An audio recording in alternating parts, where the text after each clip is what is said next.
How to play Red Dead Redemption 2 with controller on PC updated. Most people get this wrong, but using a controller for Red Dead Redemption 2 on PC can give you a console-like experience with smoother aiming and better movement. You won't believe how seamless it can be once properly set up. Start by connecting your controller, either Xbox or PlayStation. Windows 10 and 11 support both natively. If you're using a DualShock or DualSense, download the latest drivers or use Steam's controller configuration for optimal performance. Launch the game via Steam or Rockstar Launcher. In the Settings menu, select Controller and choose the correct input type.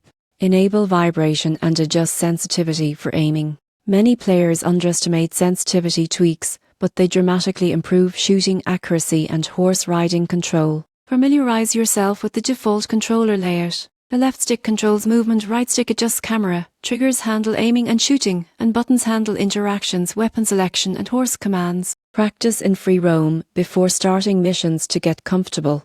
Additionally, customize controls to your preference. For example, some players swap the jump and interact buttons or adjust dead zones for smoother input.